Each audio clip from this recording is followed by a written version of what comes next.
আয়ামা বান্দারে দেখো তোমার লাইফস্টাইল দেখো, তোমার জীবনীটা বান্দা তুমি দেখো।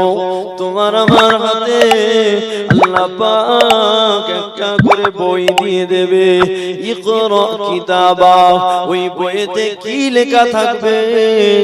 তোমার আমার জীবনী লেখা থাকবে, তোমার আমার লাইফস্টাইল লেখা থাকবে।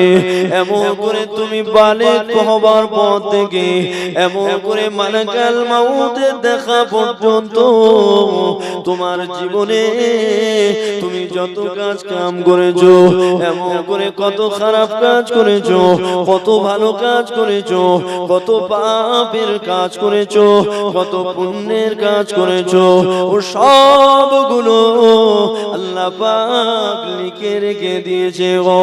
সেদিন ফলাফলের দিন যখন অনুষ্ঠিত হবে কিয়ামতের ময়দানে মাশারে, আল্লাহ পাক আপনার হাতে কিতাবটা তুলে দেবে, আপনার আমার হাতে বইটা তুলে দেবে, রেজাল্ট আমার আপনার হাতে দিয়ে দেবে। আর বলবে কাফা বিরাব্বিকাল ইয়াওমা আলাইকা হাসিবা। ইয়া মা বান্দা বান্দিরে দেখো দেখো তোমার জীবনী দেখো, আর তুমি হিসাব করো বান্দা তুমি জাহান্নামী না জান্নাতি। তোমার কর্মগুলো দেখো, তোমার পাপগুলো দেখো, তোমার সবের কাজগুলো তুমি দেখো। বান্দারে তুমি নিজেই হিসাব করো, তুমি জান্নাতি না জাহান্নামী হবে।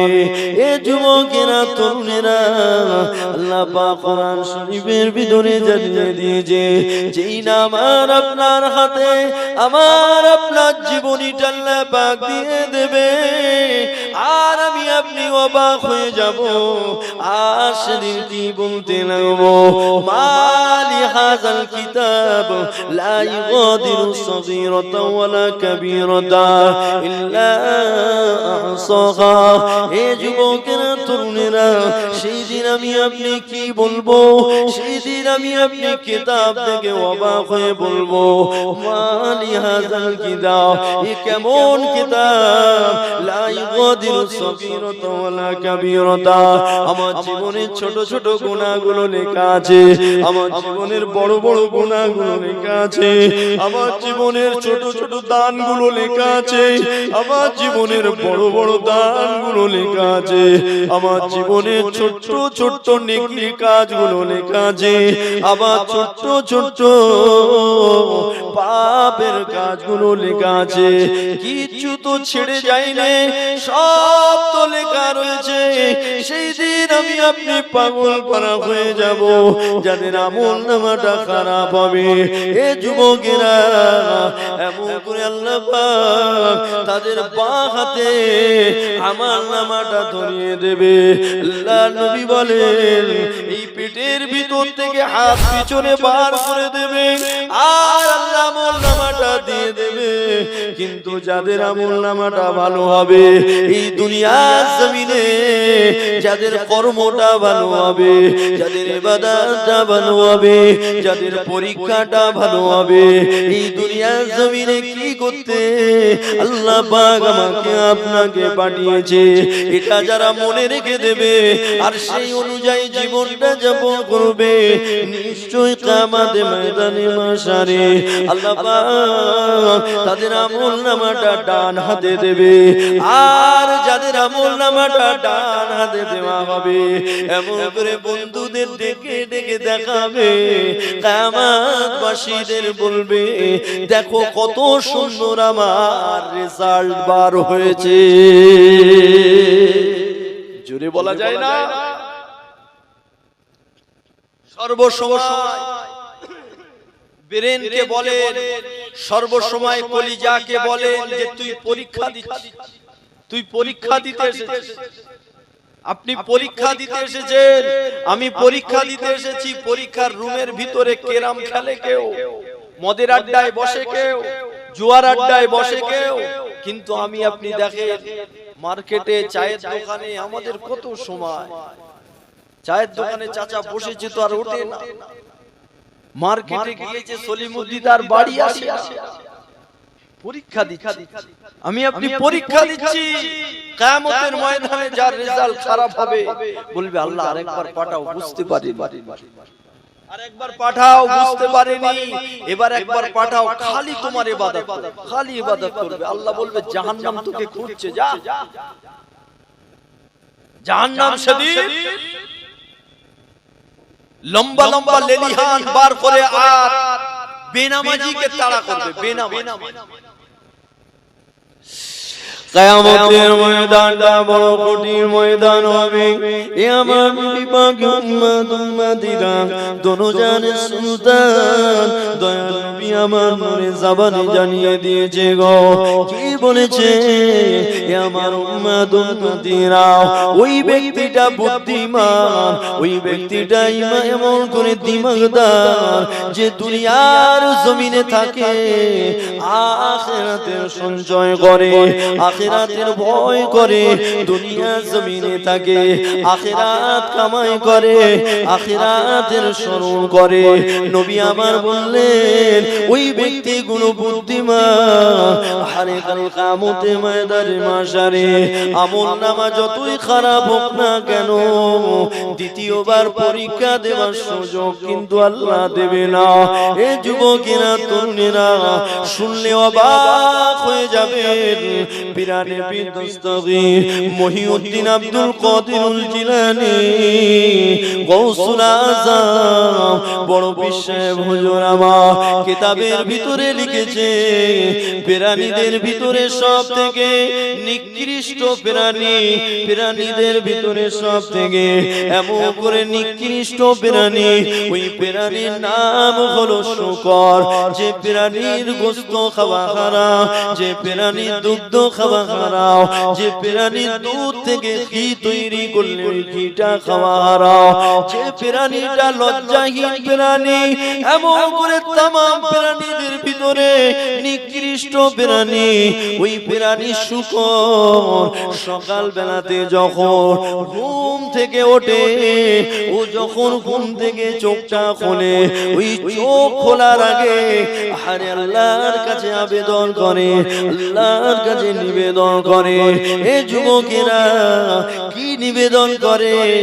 গৌসুল আযম বড় পীর সাহেব কিতাবে লিখেছে শূকর আল্লাহর কাছে বলে আল্লাহ আমি চোখ খুলবো, কিন্তু আজকে যেন তুমি আমাকে কোনো বেনামাজিকে দেখাবে না। বলে বেনামাজি কতটা খারাপ এবার ভাবে। ঈমানের পরে সবথেকে বড় হলো বড় ইবাদত কোনটা গো? ঈমানের পরেই নামাজ, তাই তো? তো বেনামাজি এত নিকৃষ্ট, সমস্ত প্রাণীদের ভিতরে সবথেকে নিকৃষ্ট যে শূকর, শূকর বলছে আল্লাহ আমি চোখ খুলবো, কিন্তু আমাকে বেনামাজি যেন আমার চোখের সামনে আমি যেন না দেখতে পাই। আল্লাহু আকবার। এ নওজোয়ান তরুণেরা বারা, ও নবী পাকের প্রেমিকেরা, আসেন আস্তা বলবার চেষ্টা করে দোনোজার সুলতান দয়ার নবী আমার মদিনার মসজিদ নববী শরীফের ভিতরে একদিন বলেছিল বাবা সাবারা আউয়ালু মা ইউহাসাবু বিহি ইয়াউমাল কিয়ামাতিস সালাহ। এ বাবা সাবারা কিয়ামতের ময়দানে মাশারে আল্লাহ পাক কোন হিসাবটা আগে নেবে? আল্লাহ পাক কোন হিসাবটা আগে নেবে?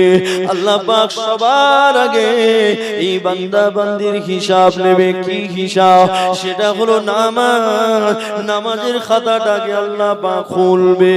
বান্দার নামাজের খাতা যদি ক্লিয়ার থাকে, বান্দা যদি নামাজটা পায় টু পায় আদায় করে, সময় সময় ওক্তে ওক্তে যদি নামাজটা আদায় করে নিতে পারে, এ যুবকেরা তরুণেরা এই কঠোর শীতের ভোরের বেলাতে মুয়াজ্জিন সাহেব আযান দিয়েছে, আসসালাতু খায়রুম মিনান নাওম, নিশ্চয় ঘুমে চাইতে নামাজ উত্তম।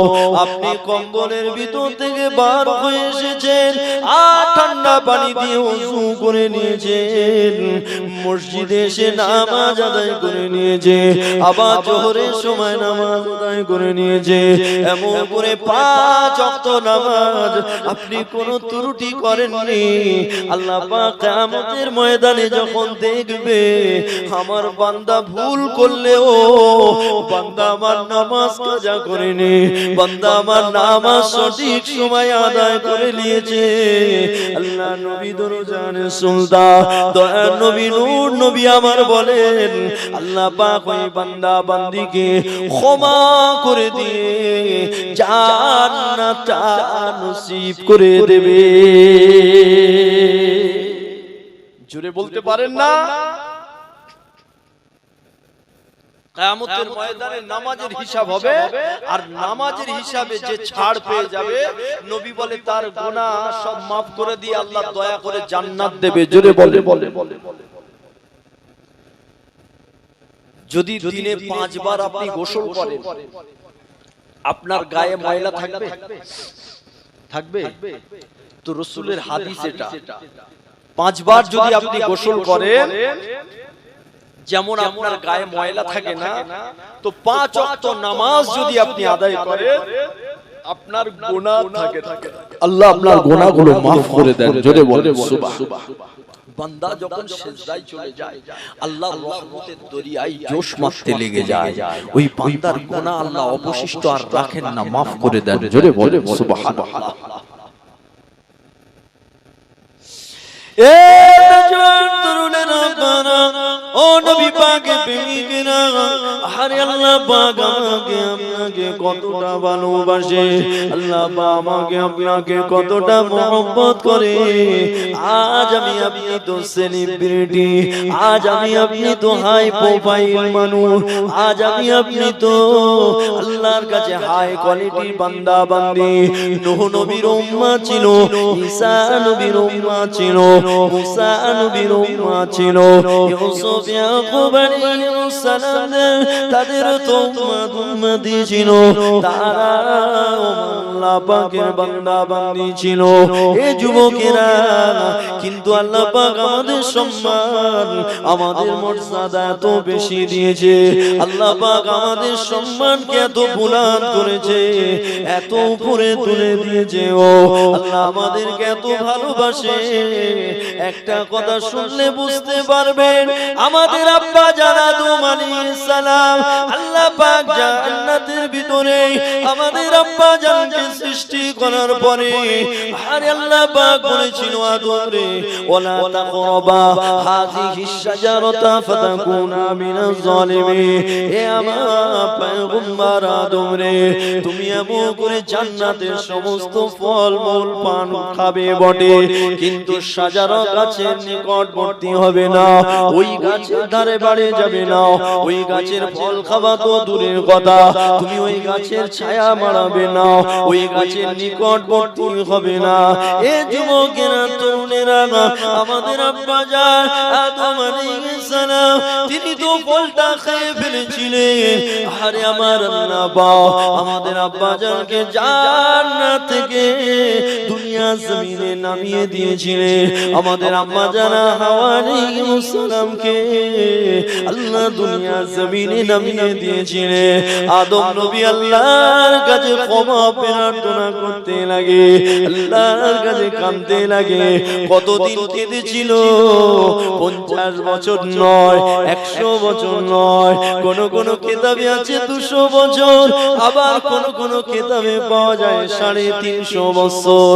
অন্যায় ভুল হয়ে গিয়েছে, একটা মাত্র ভুল হয়ে গিয়েছে, তাও আবার ইচ্ছাকৃত নয়, ভুল বোঝাবুঝি হয়ে গিয়েছে। ও এ যুবকেরা, ওই একটা ভুলের কারণে আমাদের আব্বা জান কত কান্না কাঁদতে লেগেছে। ও রব্বানা যালামনা আনফুসানা ওয়া ইন লাম তাগফির লানা ওয়া তারহামনা লানাকুনান্না মিনাল খাসিরিন।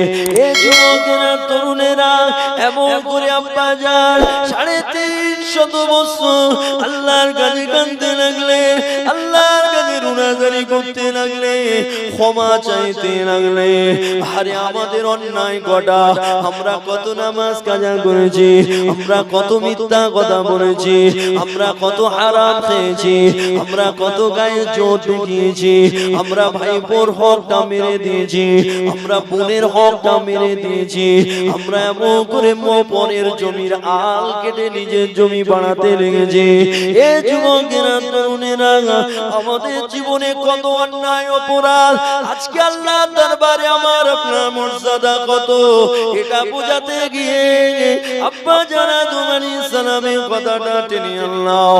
আব্বা জান 350 বছর কাঁদে, আল্লাহ পাক অবশেষে আমার নবী পাকের নাম মোবারক যখনই তিনি বলেছিলেন, আমাদের আব্বা জান আমার নবীর নামের দোহাই যখন দিয়েছে, আমার নবীর নামের ওসিলা যখন দিয়েছে, আল্লাহ পাকের রহমতের দরিয়াতে জোশ মারতে লেগে গিয়েছে। আরে আমার আল্লাহ পাক ওই সময় বলেছিল, আদম রে, এই নাম তুমি কোথায় দেখেছো, এই নাম তুমি কি করে জানো? আদম রে, এই নামের মহব্বতে, এই মুহাম্মাদের নামের মহব্বতে আমি আল্লাহ জমিন বানিয়েছি। এই নামের ইশকে দিওয়ানা হয়ে আমি আল্লাহ আসমান বানিয়েছি। এই নামের দিওয়ানা হয়ে আদম আমি তোমাকে বানিয়েছি। এই নামের দিওয়ানা হয়ে আমি আল্লাহ জান্নাতকে বানিয়েছি। আদম আলাইহিস সালাম 350 বছর পরে আমার নবীর নামটা যেই না বলেছে, এমন সময় আল্লাহ বলে, আদম রে, আজকে এমন একটা নামের কথা বলেছো, এমন একটা নামের ওসিলা দিয়েছো, আমি আল্লাহ নিজে ওই নামের ইশকে দিওয়ানা। জোরে বলা যায় না? ওই নামের ইশকে দিওয়ানা আমি আল্লাহ নিজে। আমি আল্লাহর নামটা লিখতে গেলে 4টে অক্ষর লাগে। আমি আল্লাহ আমার হাবিব আমার দোস্তের নামটাও 4টে অক্ষরে মিটিয়ে দিয়েছি। জোরে বলে সুবহানাল্লাহ। আল্লাহ লিখতে গেলে 4টে অক্ষর লাগে, মুহাম্মদ এটা লিখতে গেলেও 4টে অক্ষর লাগে। জোরে বলে সুবহানাল্লাহ। লা ইলাহা ইল্লাল্লাহ এটা কলেমা শরীফের অর্ধেকটা, তাই তো? কলেমা পুরো নাকি লা ইলাহা ইল্লাল্লাহ পুরো হয়ে গেল না বাকি আছে? বাকি আছে, এটা অর্ধেকটা হলো লা ইলাহা ইল্লাল্লাহ, নাই কোনো মাবুদ আল্লাহ ছাড়া। এবারে মুহাম্মাদুর রাসূলুল্লাহ সাল্লাল্লাহু আলাইহি ওয়াসাল্লাম, মুহাম্মদ মুস্তাফা সাল্লাল্লাহু আলাইহি ওয়াসাল্লাম আমি আল্লাহ পাকের বান্দা এবং রাসূল। জোরে বলবে সুবহানাল্লাহ। আল্লাহ বলেন, আমার ভাগ লা ইলাহা ইল্লাল্লাহ, আমার ভাগে আমি আল্লাহ 12টা অক্ষর দিয়েছি। আর আমার দোস্তকে আমি আল্লাহ এত ভালোবাসি, আমার হাবিবের ভাগেও 12টা অক্ষর দিয়েছি। জোরে বলে সুবহানাল্লাহ। আমার নাম লিখতে গেলে 4টে অক্ষর লাগে, ওই 4টে অক্ষরে কোনো নোক্তা নাই। নোক্তা জানেন তো? আলিফ খালি, বান নিচে এক নোক্তা, তার উপরে 2 নোক্তা, সার উপরে 3 নোক্তা, জানেন? এই ছোট ছোট দাগ দেওয়া থাকে গোল গোল, হ্যাঁ, ওগুলোর নাম কি? নোক্তা। আল্লাহ বলে, আমার নাম লিখতে গেলে যে 4টে অক্ষর লাগে ওতে কোনো নোক্তা নাই। আমার হাবিবের নামটা লিখতে গেলেও 4টে অক্ষর লাগে, ওতেও কোনো নোক্তা নাই। জোরে বলেন সুবহানাল্লাহ। আদম, তুমি আজকে এমন একটা নামের দোহাই দিয়েছো, ওসিলা দিয়েছো, আমি তো আজকে কবুল না করে থাকতে পারি না। আদম, আমার হাবিবের খাতিরে তোমাকে ক্ষমা করে দিলাম, দোয়া কবুল করে নিলাম। জোরে বলে কথা খেয়াল রাখবে, আল্লাহর পয়গম্বরেরা ইচ্ছাকৃত কোনো অন্যায় করে না। আমরা যারা ইচ্ছা করে নামাজ কাজা করে দিই, ইচ্ছা করে হারাম খেয়ে নিই, ইচ্ছা করে মিথ্যা কথা বলি, পয়গম্বরেরা ইচ্ছাকৃত কোনো অন্যায় করে না। যেটা হয়ে যায় ভুল বোঝাবুঝিতে, ইচ্ছাকৃত বুঝতে পারছে যে ভুল করছি তাও করবেন না, এটা আমি আপনি পারি, পয়গম্বররা পারে না। পয়গম্বর আল্লাহ পাকের খাস, পয়গম্বররা আমার আল্লাহ পাকের স্পেশাল, তাদের আল্লাহ পাকের মহব্বত স্পেশাল একটা মহব্বত আর পিয়ার আল্লাহ পয়গম্বরদের উপরে করে, সবথেকে বেশি আল্লাহ ওনাদেরকে ভালোবাসে। জোরে বলে বলে বলে কেন? পয়গম্বর আল্লাহ সিলেক্ট করে, দুনিয়ার মানুষ সিলেক্ট করে না। কথা বুঝতে পারছো? আপনি মেম্বার সিলেক্ট করেন, আপনি এমএলএ সিলেক্ট করেন, দুনিয়ার মানুষ মন্ত্রী সিলেক্ট করে, দুনিয়ার মানুষ এমপি সিলেক্ট করে, দুনিয়ার মানুষ প্রধানমন্ত্রী সিলেক্ট করে, করে না?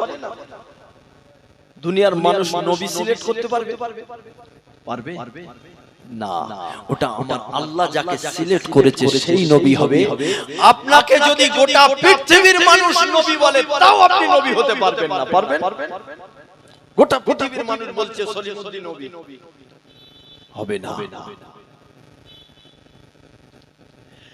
আসেন আমি আপনাকে বলছিলাম, আমরা আল্লাহর দরবারে হাই কোয়ালিটির বান্দা বান্দি, আল্লাহ পাক আমাদের সম্মান, আমাদের ইজ্জত, আমাদের মাকাম আল্লাহ পাক সব থেকে বেশি দিয়েছেন।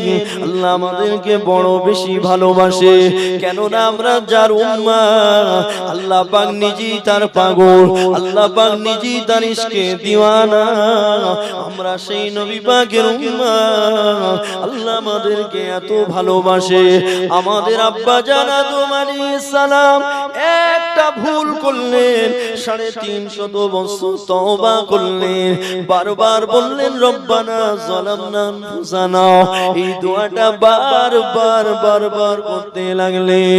কিন্তু আল্লাহ পাক জানিয়েছে, ও আমার আখিরি জামানার নবীর উম্মত উম্মতিরা, আমি আল্লাহ পাক বলে দিলাম, একবার তওবা করবে, তোমার 30 বছর 40 বছর 50 বছরের সমস্ত অন্যায় অপরাধগুলো একটা তওবা করতে দেরি আমি আল্লাহ ক্ষমা করতে দেরি করব না। কতটা হাই কোয়ালিটি, কতটা হাই কোয়ালিটি বুঝতে পারছো? আমাদের আব্বাজান আদম আলাইহিস সালাম 350 বছর কাঁদলেন, আর আমাদের অন্যায় ভরপুর। আল্লাহ বলে অত কাঁদাবো না তোদের, একবার খালি তওবা করবি, তওবা করতে দেরি, ক্ষমা করতে আমি আল্লাহ দেরি করব না। হাত বাড়িয়ে রেখেছি, খালি ঠেকাবি, বুকে টানতে দেরি করব না। জোরে বলে, জোরে বলতে পারে, তওবা করতে দেরি, বন্ধু বানাতে দেরি করব না।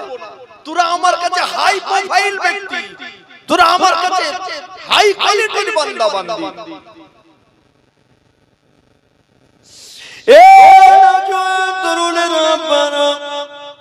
আসেন, মায়ের পেট দেখে আমাদের জীবনটা শুরু হয়েছে।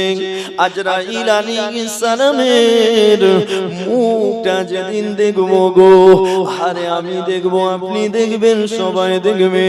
জান পেয়েছেন মানে, প্রাণ পেয়েছেন মানে একদিন না একদিন দেখতে হবে। এ যুবকেরা, তরুণেরা, মালাকাল মউতকে যখন আমি আপনি দেখে ফেলবো, আরে তাওবা দরজা আল্লাহ পাক তোমার আমার তওবা দরজা বন্ধ করে দেবে। কিন্তু এখন আল্লাহ বড় দয়াশীল হয়ে আছে, তোমার আমার জন্য তওবা দরজা খুলে রেখেছে। আরে তওবা দরজা খোলা মানে আল্লাহর দয়ার জান্নাতের দরজাটা খোলা রয়েছে। এ নওজোয়ান তরুণেরা, ও নবী পাকের প্রেমিকেরা, আসেন আমরা কেমন হাই কোয়ালিটি একটু আপনাকে বলে দিই। পয়গম্বর নবী ইদ্রিস আলাইহিস সালাম, আরে আল্লাহ পাকের পয়গম্বর, আল্লাহর এত মহব্বতের পয়গম্বর, আল্লাহর এত মায়ার পয়গম্বর। ওই পয়গম্বরকে আল্লাহ পাক একদিন বলেছিল, পয়গম্বর রে, আজ থেকে যতদিন পর্যন্ত তোমার মউত না হবে, পয়গম্বর তুমি একটা যদি সিজদা দাও আমি আল্লাহ দুটো সিজদা দেওয়ার সওয়াব তোমাকে দেব। তুমি যদি 1 টাকা দান করো 2 টাকা দান করার সওয়াব আমি তোমাকে দেব। এই যুবকেরা তরুণেরা পয়গম্বরের জন্য আল্লাহ পাক 1 গুণ বেশি দেবেন বললেন। সেই পয়গম্বর নবী ইদ্রিস আলাইহিস সালাম কিন্তু আমার আপনার জন্য আল্লাহ পাক কতটা মহব্বত করেছে আমাকে আপনাকে। আরে আমার আপনার জন্য এমন এমন মাস দিয়েছে, এমন এমন রাত দিয়েছে। আরে ওই মাসেতে একটা রোজা রাখলে 70টা রোজা রাখার সওয়াব দেবে। নবীর জন্য কটা? একটা রোজা রাখলে 2টো রোজা রাখার সওয়াব, তাও সারা জীবন নয়। আল্লাহ একদিন বলেছিল আজ থেকে তুমি যেদিন তোমার মওত হবে সেই দিন পর্যন্ত,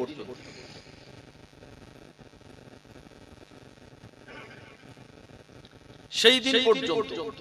কিন্তু আমরা দেখেন কত হাই কোয়ালিটি, এক গুণ নয়, এমন একটা মাস আল্লাহ আমাকে আপনাকে দিয়েছে। মাসটার নাম কি? রমজানুল মুবারক মাস। ক্ষমা করিয়ে নেবার মাস, জাহান্নাম থেকে বাঁচার মাস, আল্লাহকে খুশি করে নেবার মাস।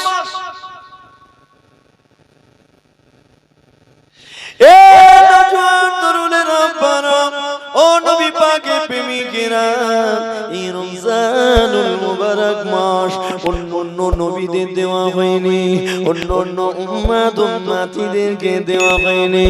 এই রমজানুল মুবারক মাস আল্লাহ নবী নবী দয়ার নবী বলেন আল্লাহ পাক আমার উম্মতকে ভালোবেসে রমজানুল মুবারক দিয়েছে।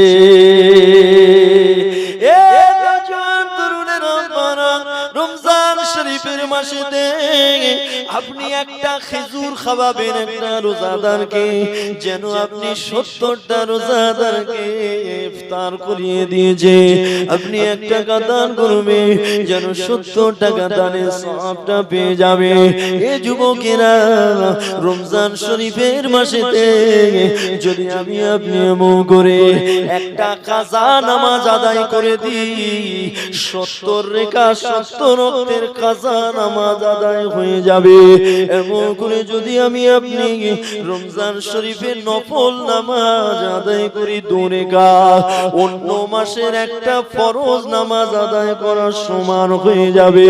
আল্লাহ পাকের দরবারে আমি আপনি এত মহব্বতে, আল্লাহ পাক আমাকে আপনাকে এত ভালোবাসে। এই রমজান শরীফের চাঁদ ওঠার সাথে সাথে আল্লাহ পাক ঘোষণা দিয়ে দেয়, ফেরেশতাদেরকে বলে দেয় ও আমার ফেরেশতারা যাও দুনিয়া জমিনে চলে যাও। এমন করে শয়তান ইবলিসকে ধরে ফেলো, শয়তান ইবলিসকে বেঁধে ফেলো। ইবলিস শয়তানকে দরিয়ার মাঝখানে মাথাটা নিচের দিকে দিয়ে পা দুটো উপরের দিকে দিয়ে ঝুলিয়ে রেখে দাও। যতক্ষণ রমজানুল মুবারক শেষ না হবে ততক্ষণ শয়তানকে ছাড়বে না। আমার বান্দারা এখন আমার ইশকে দিওয়ানা হবে। জোরে বলে সুবহানাল্লাহ। এ নওজোয়ান তরুণেরা আপনারা, ও নবী পাকের প্রেমিকেরা, আরে রমজানুল মুবারক মাস আসার আগে আগে আরে আমার আল্লাহ বলতে লাগে ও আমার ফেরেশতারা এমন করে জাহান্নামা দরওয়ানকে আল্লাহ বলে জাহান্নামার দরওয়ান, জাহান্নামার দরওয়ান এমন করে দরজাগুলো বন্ধ করে দাও, জান্নাতের দরজাগুলোকে খুলে দাও। জান্নাতের দরওয়ান ফেরেশতা হলো রিজওয়ান। আল্লাহ বলে রিজওয়ান রে জান্নাতের দরজাগুলোকে খুলে দাও। এই যুবকেরা তরুণেরা জান্নাত জান্নাতকে সুসজ্জিত করা হয়, ওই সময় জান্নাতের হুর গেলেমানগুলো বলতে লেগে যায়, আল্লাহ গো কেন এত সুন্দর করে জান্নাতকে সুসজ্জিত করা হচ্ছে? ফেরেশতাদেরকে জিজ্ঞাসা করতে লাগে, আর ফেরেশতারা জবাব দেয়, রমজানুল মুবারক মাস এসে গেছে। যদি বলতে পারে রমজানুল মুবারক মাস এসেছে। আল্লাহ বলে, ফেরেশতারা সমস্ত কবরের আযাবগুলো স্থগিত করে দাও, থামিয়ে দাও, স্টপ করে দাও। জোরে বলে সুবহানাল্লাহ। রহমতের মাস এসেছে, মাগফিরাতের মাস এসেছে। এই মাসেতে আমি কবরবাসীদের আযাব দেব না। আমার ভাইজানের আব্বা জানেরা, এই রমজান শরীফের মাস শুধু আমাদের জন্য। আমরা আল্লাহর কাছে হাই কোয়ালিটির বান্দা, আমরা আল্লাহর কাছে বড় মহব্বতের বান্দা। এমন এমন রাত আল্লাহ পাক দিয়েছে আমাদের জন্য, অন্য কোন নবীর উম্মতের জন্য নয়। একটা রাত ইবাদত করবে যেন 1000 রাত ইবাদত করেছে। জোরে জোরে সুবহানাল্লাহ। লাইলাতুল কদরের রাত, শবে বারাতের রাত, এই সমস্ত রাতের মর্যাদা আল্লাহ কত বেশি দিয়েছে, অন্য অন্য নবীর উম্মতদের ছিল না। আমার নবী একদিন টেনশন করছিল, চিন্তা করছিল, আল্লাহ আমার উম্মতের বয়স হবে 60 থেকে 70 বছর, অন্য অন্য নবীর উম্মতেরা 900 বছর, 800 বছর, 400 বছর হায়াত পেয়েছে। কিয়ামতের ময়দানে মাশারে ওরা তো অনেক সওয়াব নিয়ে উঠবে, আমার উম্মত তো মাথা হ্যাট হয়ে যাবে। উম্মতের মাথা হ্যাট মানে তো আমি নবীর মাথা হ্যাট হয়ে যাবে। কেন? জিবরাইল আলাইহিস সালামকে নবী বলছে, জিবরাইল তাদের সওয়াব নেকি বেশি হবে আর আমার উম্মতের সওয়াবটা কম হবে, আমি নবী লজ্জা লাগবে, মাথা নত হতে হবে। আল্লাহ সঙ্গে সঙ্গে জিবরাইল আলাইহিস সালামকে বললেন, আমার হাবিবকে বলো কিয়ামতের ময়দানে আমি আল্লাহ আমার হাবিবের মাথাটা নত হতেও দেব না, আর উম্মতের ব্যাপারে আমার হাবিবকে চিন্তিতও হতে দেব না। জোরে বলেন সুবহানাল্লাহ। কিয়ামতের ময়দানে হাবিবের মাথা নত হতে দেব না, চিন্তিত হতে দেব না। কিয়ামতের ময়দানে উম্মতের ব্যাপারে আমি আল্লাহ আমার হাবিবকে খুশি করে ফেলব, হাবিবকে রাজি করে ফেলব। জোরে বলে সুবহানাল্লাহ। এই উম্মতকে আল্লাহ ডাইরেক্ট জাহান্নামে দেবে না, এই উম্মতকে আল্লাহ ডাইরেক্ট জাহান্নামে দেবে না, জান্নাত যাবার রাস্তায় বসিয়ে দেবে সাইডে। আলেম উলামা হযরতদেরকে আল্লাহ বলবে, তোমরা যাবার সময় একটু সাইডে দেখবে, তোমাদের মহব্বতের কাছের কেউ বসে আছে, যেতে যেতে ওদের হাতটা ধরে নিয়ে চলে যাবে। জোরে বলে সুবহানাল্লাহ। আমরা আমার আল্লাহ পাকের শ্রেষ্ঠ নবী উম্মত আল্লাহ আমাদেরকে জাহান্নাম থেকে বাঁচাতে চায়, আল্লাহ আমাদেরকে জাহান্নামে দিতে চায় না। কেন? আমরা যদি জাহান্নামী হই আমাদের নবী দুঃখ পাবে, কষ্ট পাবে। নবীর দুঃখ কষ্ট আমার আল্লাহ সইতে পারে না। জোরে বলি সুবহানাল্লাহ। আসেন আমার বাপেরা, নওজোয়ান তরুণের আব্বারা, এ নবী পাকের প্রেমিকেরা, এই দুনিয়া জমিনে আমি আপনি পরীক্ষা দিতে এসেছি। সর্বসময় আপনাকে এই কলিজাকে বলতে হবে, তুই পরীক্ষা দিতে এসেছিস, পরীক্ষা কেমন চলছে, পরীক্ষা কেমন দিতে লেগেছো, পরীক্ষাটা কিসের উপরে হবে, কে কত ভালো ইবাদত করতে পারো, আল্লাহ পাক এটা দেখবে। এ যুবকেরা, তরুণেরা, আব্বারা, আপনার একটা সেকেন্ডের অনেক দাম, আপনার একটা সেকেন্ডের এত দাম।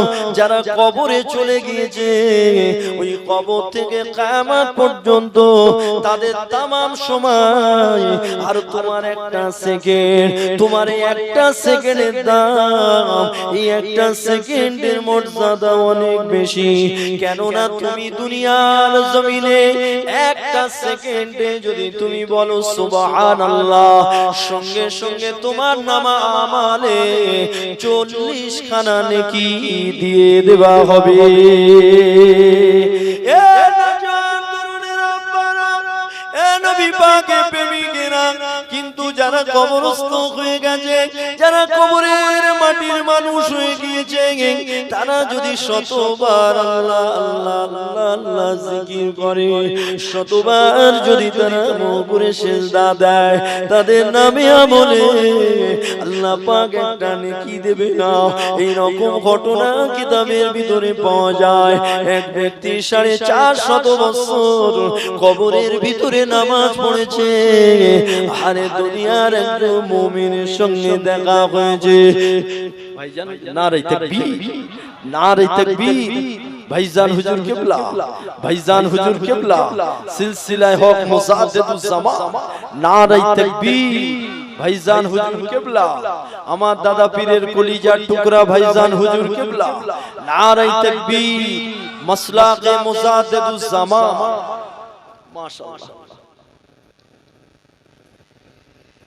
আমার মহব্বত, আমাদের সবার খুব মহব্বতের পিয়া ভাইজান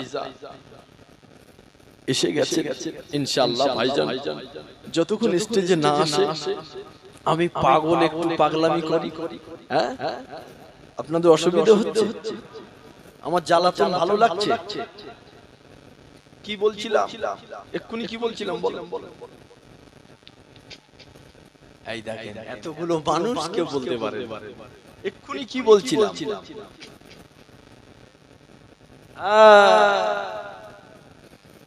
দুনিয়ার একটা মুমিনের সঙ্গে কথা হচ্ছে, বলছে 450 বছর নামাজ পড়ছে, বলে 450 বছর যেই শুনেছে দুনিয়ার মানুষটা সুবহানাল্লাহ বলে চিৎকার দিয়েছে, সুবহানাল্লাহ বলে চিৎকার দিয়েছে। আর যেই না চিৎকার দিয়েছে, কবরের মানুষটা কি বলছে? অনুনয় বিনয় করছে, ভাই তুমি ওই একবার সুবহানাল্লাহ বলেছো, ওটা আমাকে দিয়ে দাও, আর 450 বছরের কবরের নামাজগুলো নিয়ে নাও। জোরে বলে, বাড়ি গিয়ে বলবেন সুবহানাল্লাহ, জোরে বলে। বলছে কি ব্যাপার, একবার সুবহানাল্লাহ নিতে চান, 450 বছরের নামাজ দিতে চান? বলে হ্যাঁ ব্যাপার আছে। আমি যেদিন কবরে এসেছিলাম, আল্লাহ আমার আমল নামাটা আমাকে দেখিয়েছে, আমল নামাটা আমাকে দেখিয়েছে। আর আজকে 450 বছর কমপ্লিট হয়েছে কবরে নামাজ পড়ে। যে সওয়াবগুলো নিয়ে এসেছিলাম, যতগুলো সওয়াব, যতটা নেকি, ততটাই আছে, একটা নেকি আল্লাহ আমাকে দেয়। কিন্তু তুমি একবার সুবহানাল্লাহ বলেছো, কমপক্ষে 40টা নেকি আল্লাহ তোমাকে দিয়েছে। জোরে জোরে সুবহানাল্লাহ। আসেন আমার আব্বা জানেরা, নওজোয়ান তরুণেরা, যুবকেরা, আরে তাই তো আমি আপনাদেরকে বলছি, এই সময়টা বড় মূল্যবান সময় গো, বড় মারাত্মক সময়, বড় কিমতি সময় আল্লাহ আমাকে আপনাকে দিয়েছে। মার্কেটে ঘুরে ঘুরে এই সময়টাকে নষ্ট করে দিও না গো। চায়ের দোকানে বসে বসে গল্প করে করে সময় নষ্ট করো না। পাবজি আর ফ্রি ফায়ার খেলতে খেলতে, ক্যারাম বোর্ড খেলতে খেলতে, তাসের আড্ডায়, জুয়ার আড্ডায় বসে বসে আপনার দামি সময়টাকে নষ্ট করো না। কেননা যদি তুমি এমন করে ইবাদত করে সওয়াব কামাতে চাও, ওটা দুনিয়ার জমিনে করতে হবে। ইবাদতের জায়গা কবর নয়, ইবাদতের জায়গা হাসর নয়, ইবাদতের জায়গা জাহান্নাম নয়, ইবাদতের জায়গা জান্নাত নয়। যদি ইবাদত করে আপনাকে সওয়াব কামাতে হয়, তাহলে দুনিয়া লাগবে, এই হায়াতে জিন্দেগি লাগবে। ওই জন্য তো আল্লাহ বলেছে, আমি হায়াত আর মউতকে সৃষ্টি করেছি লিয়াবলুয়াকুম, পরীক্ষা করবার জন্য। আহসানু আমালা, কে কত সুন্দর ইবাদত করে। হায়াত আর মউত সৃষ্টি করেছি, এই মাঝখানে সময় দিয়েছি, এই সময় আমি আল্লাহ দেখবো আমার বান্দা কত ভালো ইবাদত ইবাদত করে, আমার বান্দা কত সুন্দর ইবাদত করে। এ যুবকেরা, তরুণেরা, আব্বারা, একটা কথা মাথায় রেখে দাও, আমাদের ভিতরে এমনও মানুষ দেখা যায় দীর্ঘ 50 বছর পরে, 50 বছর বয়স হয়ে গিয়েছে, ওই ব্যক্তিটি ঘরে ছাদ ঢালাই করতে লেগেছে। আরে ছাদ দেওয়া ঘর করবে, এই আশাটা করেছিল 15 বছর যখন বয়স ছিল।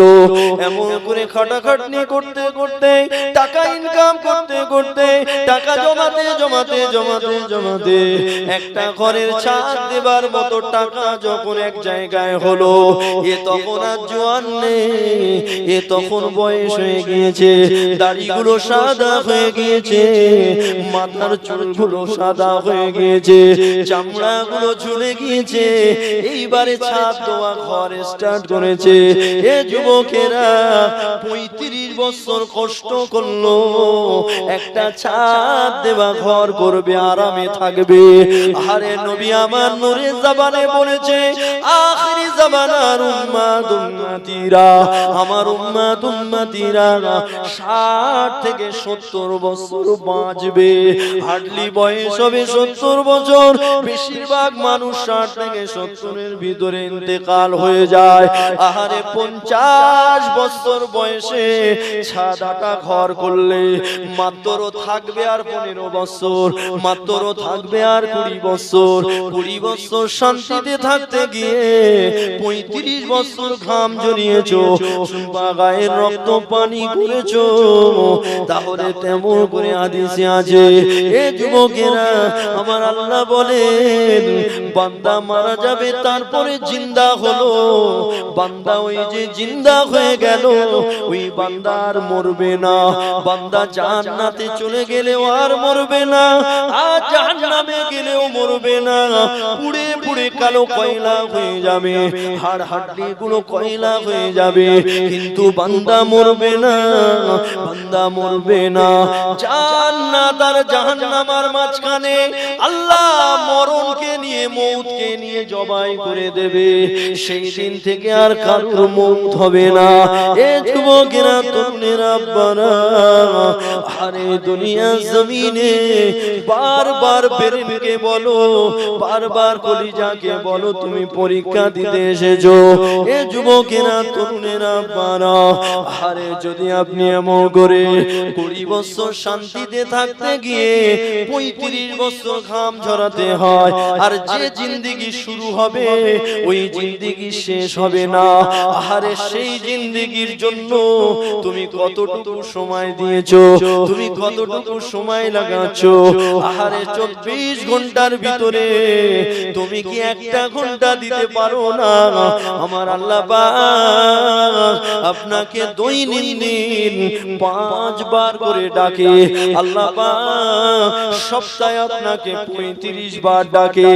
এ যুবকেরা, তরুণেরা, আজরাইল আলাইহিস সালামের সঙ্গে দেখা হবার আগে আগে আপনাকে জানতে হবে, বুঝতে হবে, আমার মালিক আল্লাহ আমাকে ভালোবাসে কিনা, আমার মালিক আমাকে মহব্বত করে কিনা।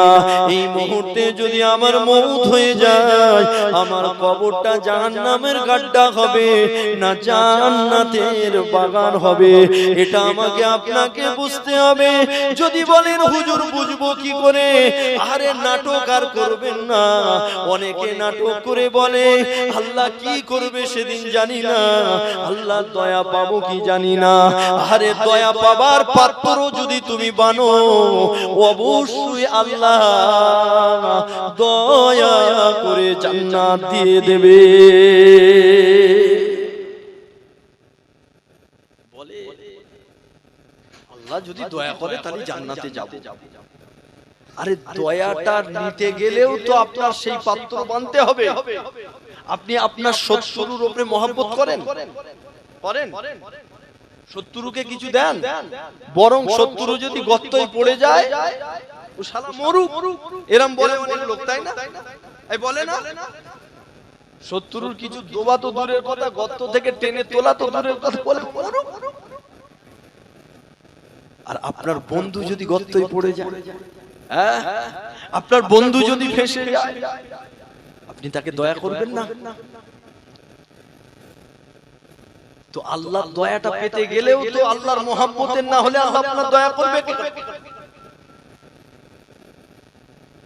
আল্লাহর দয়া পেতে গেলে সেই পাত্র তো বানতে হবে। সারা জীবন নামাজ পড়ে না বলে আল্লাহ যদি দয়া করে জান্নাত যাবে। সারা জীবন নামাজ পড়ার পরে, সারা জীবন আল্লাহর তামাম হুকুমগুলো মানার পরে তারপরে বলো যে আল্লাহ দয়া করলে জান্নাত যাব, তারপরে বলো। নামাজ নেই, রোজা নেই, হালাল নেই, কিচ্ছু নেই, বলে আল্লাহ যদি দয়া করে জান্নাত যাব। দয়া করবে তোর উপরে, দয়া করে জাহান্নাম দেবে, দয়া করে জাহান্নাম দেবে।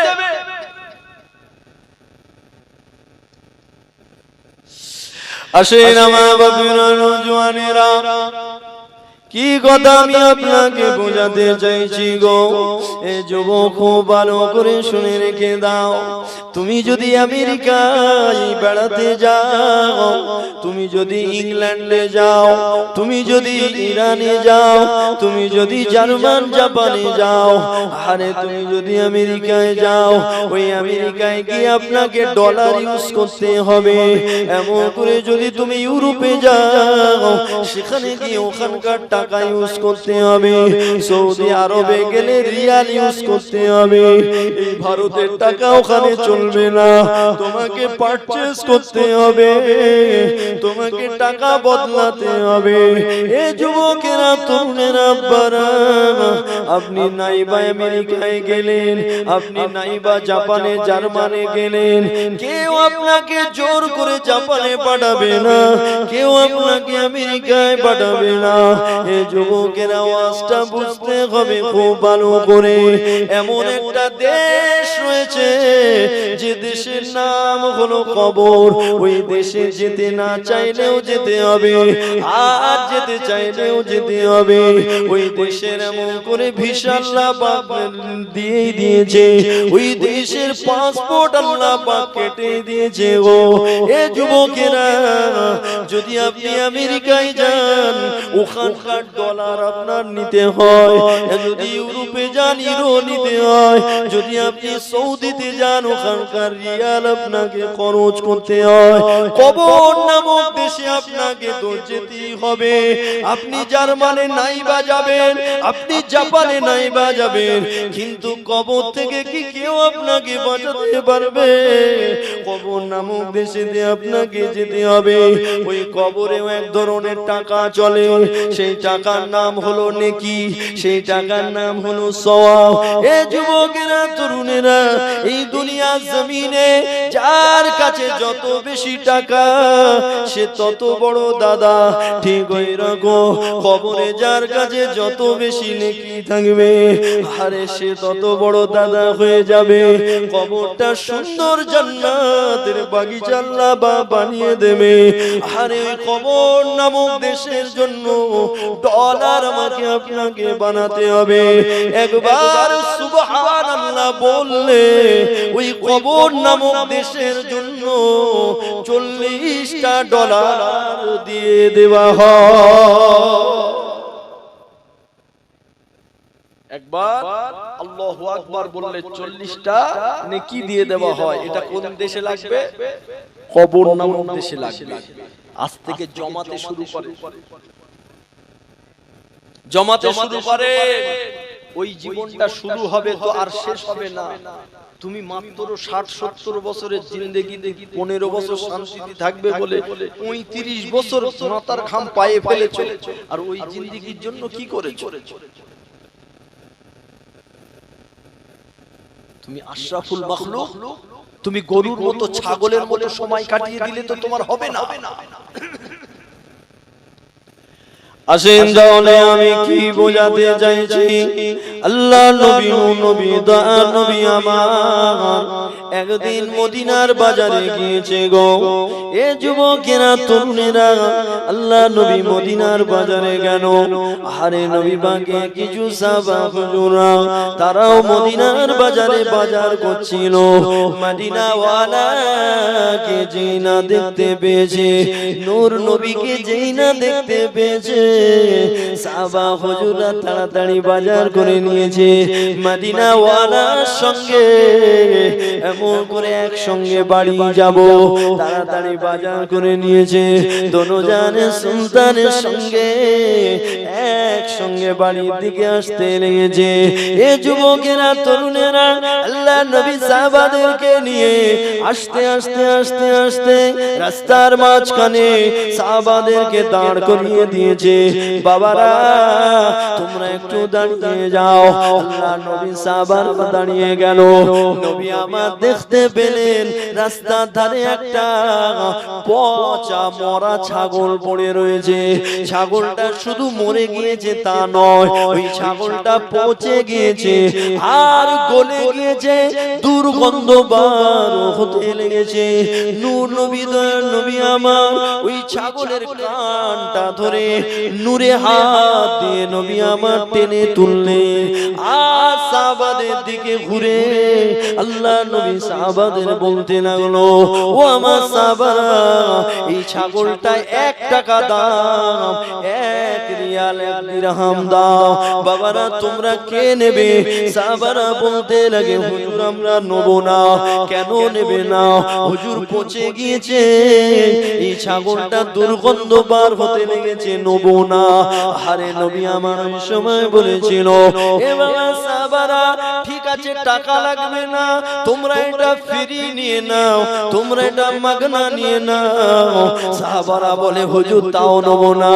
কেন নাই? তো পচে গিয়েছে, দুর্গন্ধ বার হতে লেগেছে, হুজুর এটা নিয়ে তো আমাদের কোনো উপকার হবে না। আরে দয়ার নবী আমার কি শিক্ষা দিয়েছিল এ আমার নওজোয়ান তরুণের আব্বারা, ও নবী পাকের প্রেমিকেরা, আল্লাহ নবী সেদিন শিক্ষা দিয়েছিল, এ বাবা সাহাবারা এটা পচে গিয়েছে, মরে গিয়েছে, দুর্গন্ধ যুক্ত হয়ে গিয়েছে, তাই তোমরা নিচ্ছ না। তবে এবারে আমি নবী পাক তোমাদের একটা কথা বলি শোনো, ওই আল্লাহর জাতের কসম, ওই আল্লাহ পাকের সম্মানের কত কসম, ওই আল্লাহ পাকের ইজ্জতের কসম, 3-3 বার আমার আল্লাহর উপরে কসম খেয়ে আমার নবী পাক সাহাবাদের বলেছিল, বাবারা এই ছাগলটা যতটা দুর্গন্ধ যুক্ত, এই গোটা দুনিয়াটা এই ছাগলের থেকেও কোটি কোটি গুণ নিকৃষ্ট।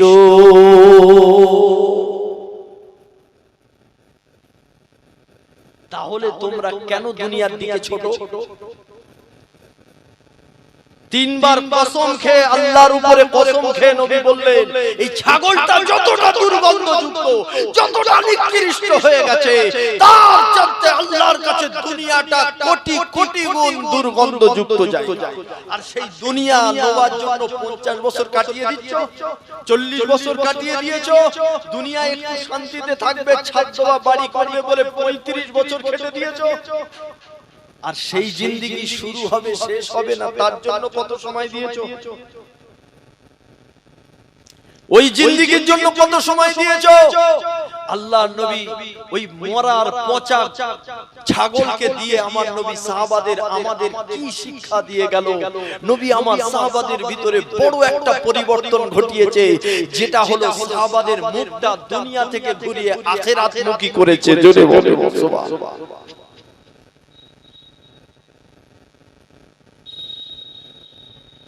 আল্লাহ পাক আমাকে আপনাকে দুনিয়া জমিনে পাঠিয়েছে, একটা মাত্র কাজ দিয়ে পাঠিয়েছে। জানেন আপনি তো হাজার ব্যস্ততা দেখা, আপনি তো হাজার ব্যস্ততা দেখা, কিন্তু আল্লাহ একটা কাজ দিয়ে পাঠিয়েছে।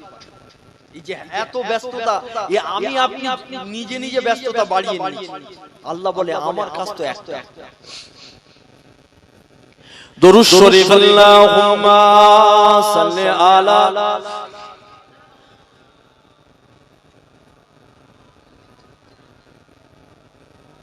وعلى آل سيدنا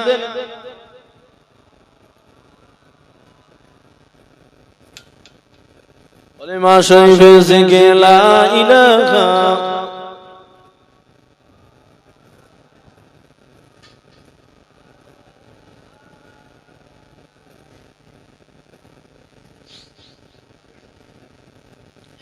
আমার এই মনের সেই কামনা সোনার মদিনা, আমার এই মনের সেই কামনা সোনার মদিনা।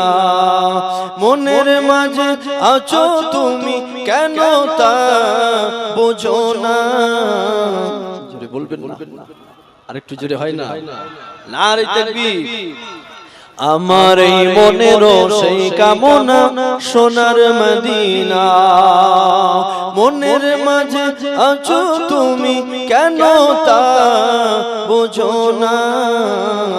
এই মনের সেই কামনা সোনার মদিনা। সবুজ গম্বুজের নিচে একটু দাঁড়াবো, আমার প্রিয় নবীজিকে সালাম জানাবো। আরো জোরে বলে। সবুজ গম্বুজের নিচে একটু দাঁড়াবো, আমার প্রিয় নবীজিকে সালাম জানাবো। যাহার প্রেমে পাগল হয়ে হলাম দিওয়ানা, এই মনেরও সেই কামনা সোনার মদিনা। আমার এই মনেরও সেই কামনা সোনার মদিনা। জান্নাতুল বাকিয়াতে একটু দাঁড়াবো, প্রাণের প্রিয় সাহাবীদের আমি দেখিব। জোরে বলেন না সুবহানাল্লাহ। জান্নাতুল বাকিয়াতে একটু দাঁড়াবো, প্রাণের প্রিয় সাহাবীদের আমি দেখিব। যাদের কথা পড়লে মনে কান্না থামে না, এই মনেরও সেই কামনা সোনার মদিনা। আমার এই মনেরও সেই কামনা সোনার মদিনা। জন্মভূমিতে এমন আর যে টেকে না, পাখি হলে উড়ে যেতাম সোনার মদিনা। জোরে বলেন, জোরে বলেন। জন্মভূমিতে এমন আর যে টেকে না, পাখি হলে উড়ে যেতাম সোনার মদিনা। কবুল করো মনের আশা ওহে রব্বানা, দুই নয়নে দেখিতে চাই সোনার মদিনা। দুই নয়নে দেখিতে চাই সোনার মদিনা। মনের মাঝে আছো তুমি কেন তা বোঝো না, এই মনেরও সেই কামনা সোনার মদিনা। আল্লাহুম্মা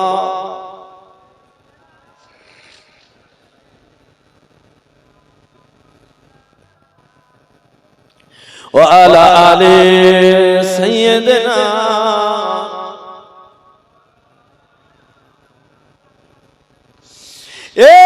নজওয়ান তরুণের আব্বারা ও নবী পাকের প্রেমিকেরা, আর এই দুনিয়া জমিনে আল্লাহ পাক তোমাকে আমাকে একটা কাজের জন্য বানিয়েছে।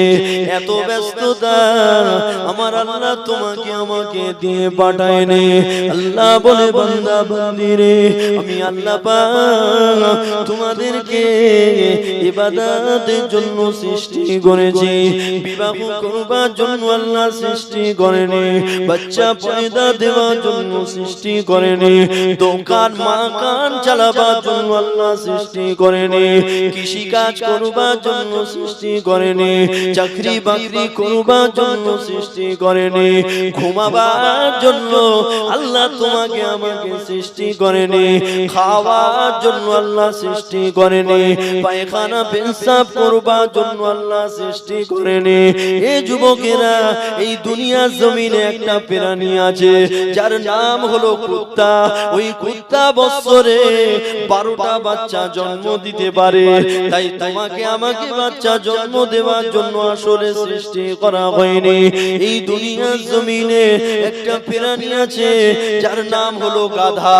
ওই গাধা আপনার থেকে অনেক বেশি ঘুমাতে পারে, তাই আমাকে আপনাকে ঘুমাবার জন্য সৃষ্টি করা হয়নি।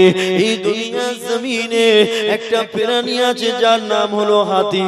সে অনেক খেতে পারে, আপনাকে খাওয়ার জন্য সৃষ্টি করা হয়নি। সমুদ্রের তলদেশে এত বড় বড় প্রাণী আছে, জলপ্রাণী, তারা এক লোক নয় আপনাকে আমাকে খেয়ে নিতে পারে। তাই খাওয়ার জন্য আল্লাহ তোমাকে আমাকে সৃষ্টি করেনি। এ যুবকেরা, তরুণেরা, আল্লাহ পাক তোমাকে আমাকে একটা কাজের জন্য সৃষ্টি করেছে, সেটা হলো ইবাদত। তাহলে তুমি আমি ঘুমাই কেন? তাহলে তুমি আমি খাই কেন? তাহলে তুমি আমি শুই কেন? তাহলে তুমি আমি চাষবাস করি কেন? কেন আমি আপনি এমন করে চাকরি বাকরি করি? কেন আমি আপনি খাই? কেন আমি আপনি পায়খানা পেশাব করি? এই সব কথার একটা উত্তর, একটা যে কাজের জন্য আল্লাহ পাঠিয়েছে, ওই ইবাদতের সুবিধার্থে এগুলো করে থাকি। যদি বলেন হুজুর আপনার ওয়াজ আমার বুঝে আসে না, পায়খানা পেশাবের সঙ্গে আবার ইবাদতের কি সম্পর্ক? ইবাদতের আবার কি উপকার? খাবার সঙ্গে ইবাদতের কি উপকার? তাহলে আমি আপনাকে বলবো, আপনি 3 দিন না ঘুমিয়ে ইবাদত করে দেখান, আপনি পারবেন না। আপনি ইবাদত করতে গেলে ঘুমাতেও আপনাকে হবে। আপনি যদি বলেন হুজুর বুঝতে পারিনি, তাহলে আমি আপনাকে বলবো, আপনি একদিন পেশাব আর পায়খানা আটকে রেখে ইবাদত করে দেখান, আপনি পারবেন না। তাই ইবাদত করতে গেলে পায়খানা পেশাবের দরকার আছে। আরে যদি বলেন হুজুর আমি বুঝতে পারিনি, তাহলে আমি আপনাকে বলবো, আপনি 2 দিন না খেয়ে ইবাদত করে দেখান, আপনি ইবাদত করতে পারবেন না। এ যুবকেরা, তাই ইবাদত করতে গেলে আপনাকে কখনো টোটো অটো চালাতে হবে, কখনো চাকরি বাকরি করতে হবে, কখনো জন মজুরি খাটতে হবে, কখনো রাজমিস্ত্রির কাজ করতে হবে, আরে ইট গাঁথতে হবে, আপনাকে কোম্পানিতে কাজও করতে হতে পারে।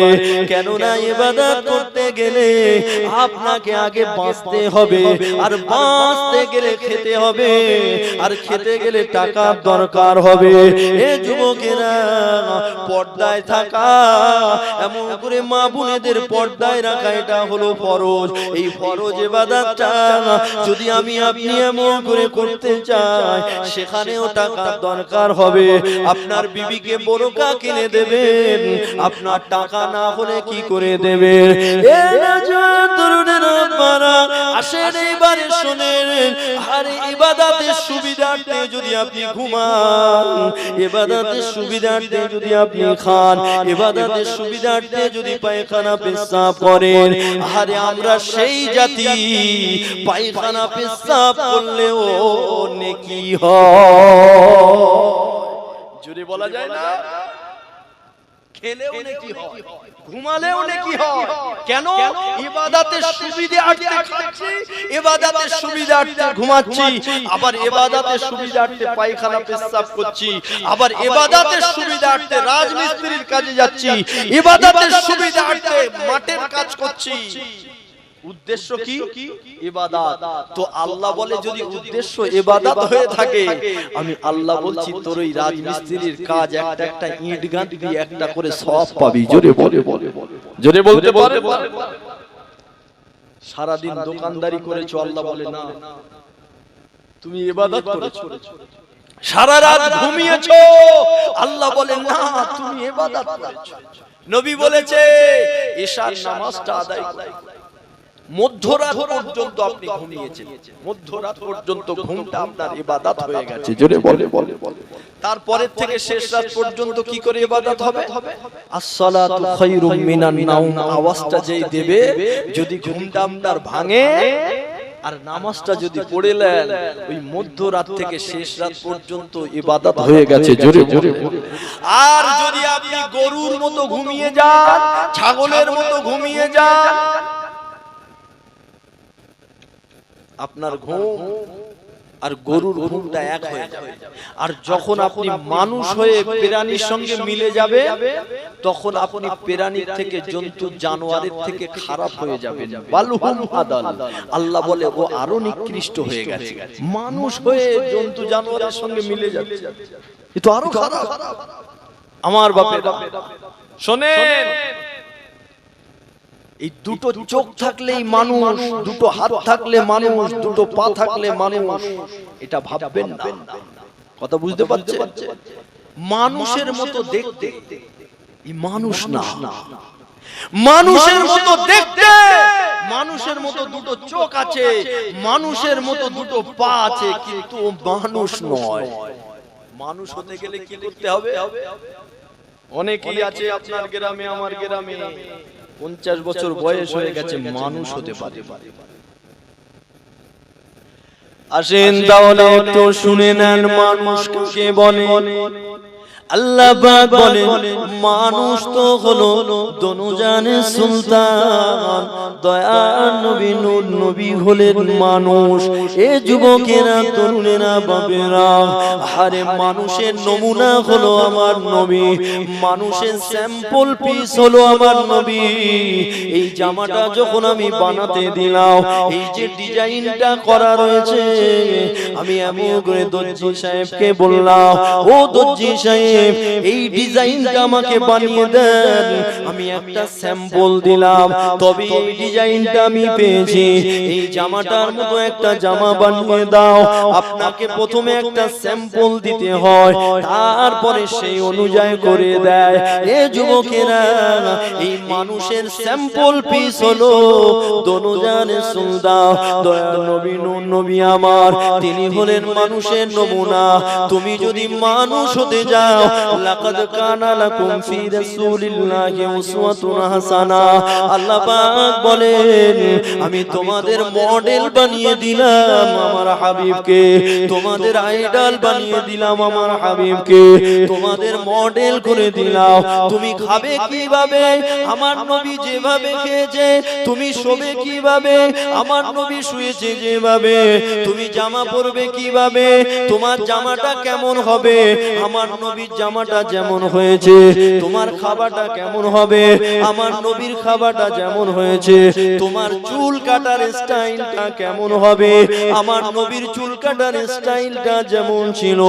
আর একটা একটা করে মদিনাওয়ালার যদি নকল করতে থাকো, আরে মদিনাওয়ালার সুন্নাতে যদি তোমার জীবনটা মুড়ে ফেলতে পারো, তোমার মাথার দিকে তাকালে মদিনাওয়ালার কথা মনে পড়বে, তোমার মুখের দিকে তাকালে মদিনাওয়ালার কথা মনে পড়বে, তোমার জুব্বার দিকে তাকালে মদিনাওয়ালার কথা মনে পড়বে, তোমার দস্তরখান বিছিয়ে খাওয়ার দিকে তাকালে মদিনাওয়ালার কথা মনে পড়বে, তোমার চলনে মদিনা কমলার কথা মনে পড়বে। এ যুবকেরা, আমার আল্লাহ বলে বান্দা বান্দি রে, তখন তুমি মানুষ হয়ে যাবে। জোরে হয় না? মানুষ তাহলে কখন হবে? এখন তাহলে কি আছে? এখন তাহলে কি আছে বর্তমান? মানুষের মতো জন্তু জানোয়ারের চাইতে আরো খারাপ। মানুষের মতো দেখতে, এর ভেতরে অনেকে আছে এখন মানুষ হতে পারে। 35 বছর বয়স, 40 বছর বয়স, 50 বছর বয়স, এখনো মানুষ হতে পারে। মানুষের মতন ঘুরছে এরা, তাহলে আল্লাহর দরবারে কি? অনেক সময় মাঠ উঠোন ঝাঁট দেন না? ঝাঁট দেন তো? ঝাঁট দিয়ে আর ময়লা ঝয়লা গুলো এক কোনায় জড়ো করে অনেক সময় দেশলাই দিয়ে ধরান না? ধরিয়ে আবর্জনা বলে না, আবর্জনা বলে, ক্যাচড়া বলে, কি করবে সব বলে না, ময়লা ঝয়লা ধরিয়ে দেন তো। তাতে কেউ আপনাকে রাগ করে? কেউ বলে এই কেন ধরাচ্ছি, এত ক্ষতি করছিস কেন? কেউ বলে? কেউ বলে? বলে ছেলেটা ভালো ছেলে, কি সুন্দর ঝাঁট দিয়ে আবার সব ময়লাগুলো ধরিয়ে দিয়ে, বলে না? আল্লাহু আকবার। এই ধানের চাষ হয় আপনাদের দিক? ধানের চাষ হয়? হ্যাঁ, ওই ধান কাটার পরে এক জায়গায় গাদা মেরে টুকটুক করে লেয় আর ঝাড়ে না? এই ঝাড়ার পরে কি করতে হয় বলেন? হাওয়া মারতে হয় না? কুলো মারতে হয় না? কেন? একজন এরকম ঘুরিয়ে দিল আর একজন কুলো মারতে শুরু করলো, কেন? হ্যাঁ, শালা চিটিং বা সাইড হবে, চিটে না। চিটিং বা সাইড হবে, ওর সাথে ও চেলা চামটা খড় কুটো ধুলো ময়লা সব সাইড হবে, খালি চিটে সাইড হবে। ধানের মতন দেখতি, ভেতরে চাল নেই, ও চিটিং বাস না তো কি? নাম দেশে আব্দুল সাত্তার, আব্দুল রহমান, আব্দুল গফফার, শালা ফেরাউনের উপরে পাঠ করতেছে। এ ও নবী পাকের প্রেমিকেরা, হাসি ছলে বলছি বটে, আরে আল্লাহ পাকের কাছে বেনামাজি কতটা নিকৃষ্ট, কতটা রাগান্বিত আমার আল্লাহ পাক ওই সমস্ত বান্দা বান্দীদের উপরে যারা হুঁশ হারিয়ে ফেলেছে, যাদের ভিতরে মনুষ্যত্ব নাই। মনুষ্যত্ব যার ভিতরে থাকবে কোরআন তাকে টেনে নেবে, মনুষ্যত্ব যার ভিতরে থাকবে আল্লাহ রাসূলের সুন্দর আদর্শ তাকে আকৃষ্ট করবে, মনুষ্যত্ব যার ভিতরে থাকবে ইসলাম তাকে আকর্ষিত করবে। হোক না সে ইহুদি, হোক না সে জৈন, হোক না সে খ্রিস্টান, হোক না সে বৌদ্ধ, যদি ওই মানুষটার ভিতরে মনুষ্যত্ব থাকে সব ছেড়ে দিয়ে আল্লাহর নবীর ইশকে দিওয়ানা হয়ে যাবে।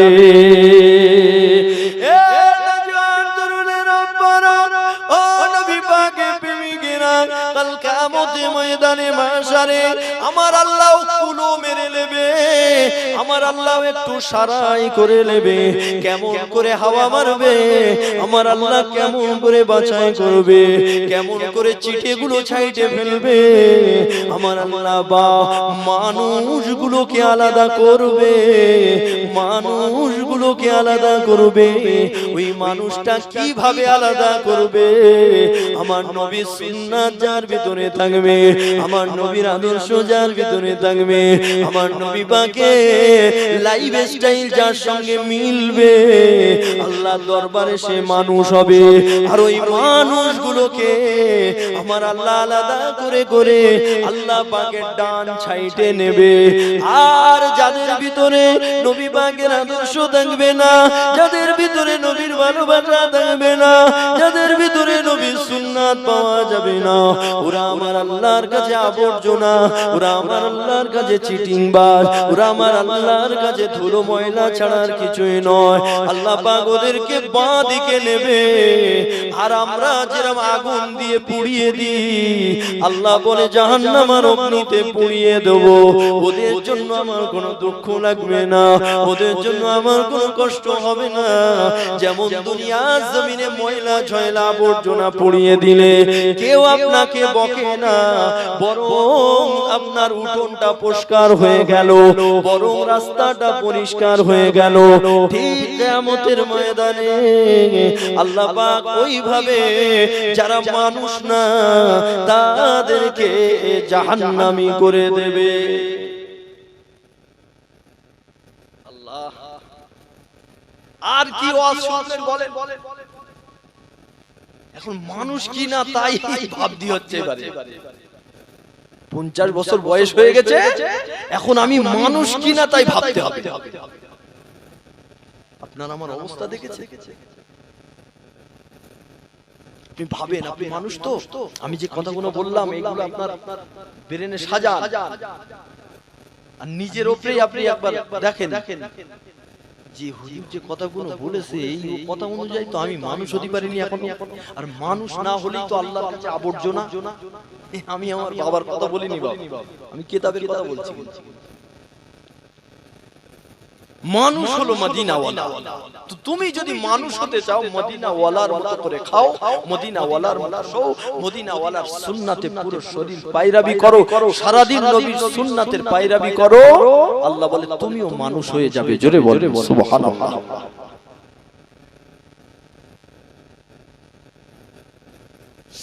আসেন আমার নবী পাকের প্রেমিকেরা, এই নওজোয়ান তরুণেরা, কিয়ামতের ময়দানে মাশারে সবার আগে যে হিসাবটা হবে ওটা হলো নামাজের হিসাব।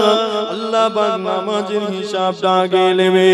এই নওজোয়ান তরুণের আব্বারা, ও নবী পাকের প্রেমিকেরা, আল্লাহ নবী নূর নবী দয়ার নবী আমার সাহাবা হুজুরদেরকে বললেন, বাবা সাহাবারা শুনে রেখে দাও, কিয়ামতের ময়দানে মাশারে যারা নামাজের হিসাবটা দিয়ে দেবে আল্লাহ পাক তাদের ঠিকানা জান্নাত করে দেবে। এ যুবকেরা, তাহলে যারা নামাজি আছে তারা তো সব জান্নাতি হয়ে যাবে। শুনে রেখে দাও, আরে আমার নবী পাক জানিয়েছে। তার আগে কোরআনের একটা আয়াত বলি, ইন্নাস সালাতা তানহা আনিল ফাহশাই ওয়াল মুনকার। আল্লাহ পাক কোরআন শরীফে বলেছে, নিশ্চয়ই নামাজ নামাজিকে জাহান্নাম থেকে, নিশ্চয়ই নামাজ নামাজিকে পাপ থেকে বাঁচাবে, ফাহিশা কাজ থেকে বাঁচাবে, নোংরা কথা থেকে বাঁচাবে, হারাম থেকে বাঁচাবে, পরনিন্দা পরচর্চা থেকে বাঁচাবে। এ যুবকেরা তরুণেরা, কিন্তু আমি দেখেছি 14 বছর ধরে চাচা নামাজ আদায় করে, চাচা এখনো বোনের হকটা বুঝে দেয়নি। 14 বছর ধরে সলিমুদ্দিন নামাজ আদায় করে, এখনো পরনিন্দা পরচর্চা বন্ধ হয়নি। 14 বছর ধরে কলিমুদ্দিন নামাজ আদায় করে, কিন্তু এখনো মিথ্যা কথা বন্ধ হয়নি, এখনো হারাম খাওয়া বন্ধ হয়নি, এখনো সুদের ব্যবসাটা চালিয়ে যায়। তাহলে এদের নামাজটা কোন নামাজ? আল্লাহর কোরআন যে নামাজের কথা বলে নিশ্চয়ই ওই নামাজ পড়তে পারে না। এ যুবকেরা, এখানটায় ভাবতে হবে, আপনার নামাজ আপনাকে মিথ্যা থেকে বাঁচাতে পারলো না, আপনার নামাজ আপনাকে হারাম থেকে বাঁচাতে পারলো না, আপনার নামাজ আপনাকে পরনিন্দা পরচর্চা থেকে বাঁচাতে পারলো না। তাহলে আপনার নামাজ জাহান্নাম থেকে বাঁচাবে কি করে? তাহলে আপনার নামাজটা কেমন নামাজ? আরে মদিনাওয়ালার হাদিস শরীফ ফলো করলে সব বোঝা যায়।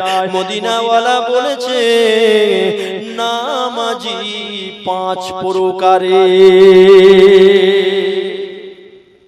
জোরে বলা যায় না? যে নামাজ আপনাকে পরনিন্দা পরচর্চা থেকে বাঁচাতে পারলো না, হারাম থেকে বাঁচাতে পারলো না, দুনিয়ার খারাপি থেকে বাঁচাতে পারলো না, সেই নামাজ জাহান্নাম থেকে আপনাকে বাঁচাবে কি করে? কিন্তু কোরআন বলছে, ইন্নাস সালাতা তানহা আনিল ফাহশাই ওয়াল মুনকার। নিশ্চয় নামাজ নামাজিকে পাপের কাজ থেকে বাঁচাবে, খারাপ কাজ থেকে বাঁচাবে। তা নামাজিদের ভিতরে এইসব খারাপ কাজ এখন আছে। নবী বলেছেন নামাজি 5 রকম। আরে নামাজ তো নামাজ, কিন্তু নামাজি 5 রকম। আপনি কোন শ্রেণীর নামাজি? নামাজ পড়লে জান্নাত চলে যাবেন? কোন শ্রেণীতে আছেন আপনার জানতে হবে।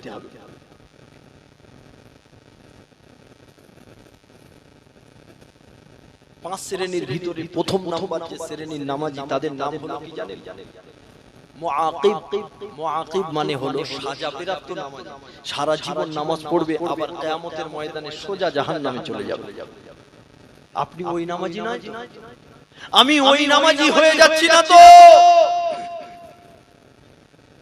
আপনি জানবেন কি করে আপনি কোন শ্রেণীর নামাজি? মুআকিব সাজাপ্রাপ্ত নামাজি কারা? দ্বিতীয় শ্রেণীর নামাজি মুহাসিব। কিয়ামতের ময়দানে আল্লাহ তাদের ধমক দেবে, রাগ দেখাবে, ক্রোধ দেখাবে। কিয়ামতের ময়দানে নবীরা পর্যন্ত কাঁপবে, ফেরেশতারা পর্যন্ত কাঁপতে থাকবে। সেই দিন যদি আল্লাহ তোমার ধমক দেয়, তুমি দাঁড়াতে পারবে? সারা জীবন নামাজ পড়বে, আবার আল্লাহর ক্রোধ, আল্লাহর রাগ আল্লাহ দেখাবে।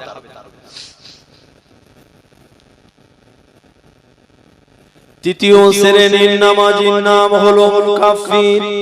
চতুর্থ শ্রেণীর নামাজীর নাম হলো মুসাব, আর পঞ্চম শ্রেণীর নামাজীর নাম হলো মুকাররম। এ যুবকেরা, তরুণেরা, পঞ্চম শ্রেণীর নামাজীদের নামাজটা কেমন? তারা কোন শ্রেণী?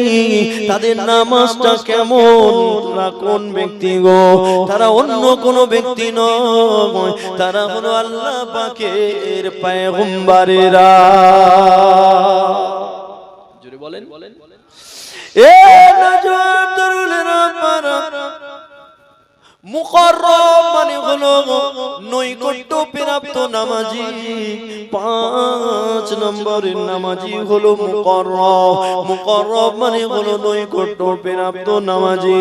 আল্লাহ পাকের পয়গম্বরেরা তারা যখন নামাজ পড়ে আল্লাহর ইশকে দিওয়ানা হয়ে যায়, আল্লাহর ইশকে ফানা হয়ে যায়। আরে যখন তারা নামাজে দাঁড়িয়ে যায় আল্লাহর সঙ্গে কথা বলার মজা লুটতে লেগে যায়।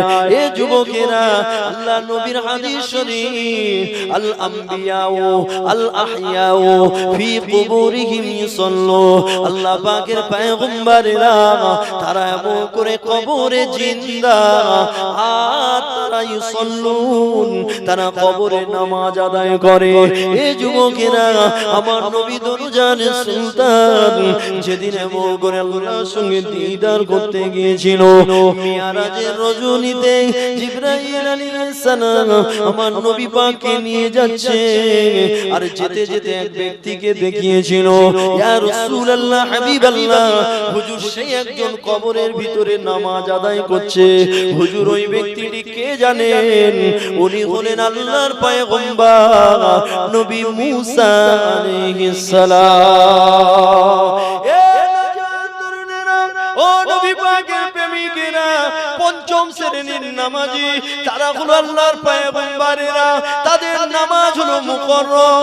তারা যতক্ষণ নামাজ পড়ে আল্লাহর ইশকে দিওয়ানা হয়ে যায়। তারা কবরেও নামাজ পড়ে।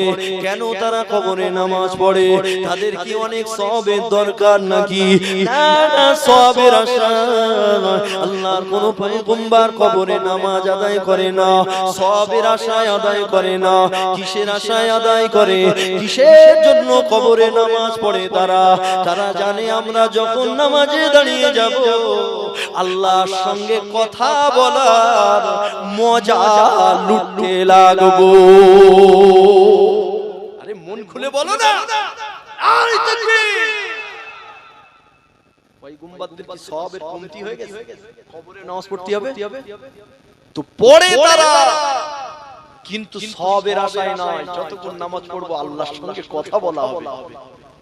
আল্লাহর সঙ্গে কথা বলার একটা মজাই আলাদা, সেই মজাটা লুটবে বলে নামাজে দাঁড়িয়ে থাকে। জোরে বলে।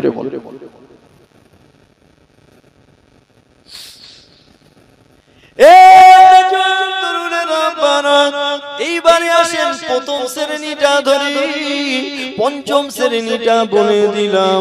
এইবারে নাম্বার 1টা একটু বলে দিই, তারপরে নাম্বার 2 বলবো, তারপরে নাম্বার 3টা ইনশাআল্লাহ বলবো। এই যুবক শুনে রেখে দাও, প্রথম শ্রেণীর নামাজীর নাম হলো মুআকিব। নামাজ পড়বে, কিয়ামতের ময়দানে জাহান্নামী হবে, কিয়ামতের ময়দানে জাহান্নামে পড়বে। তাহলে তারা কেমন নামাজি? তারা মন চায় নামাজি। কেমন নামাজি?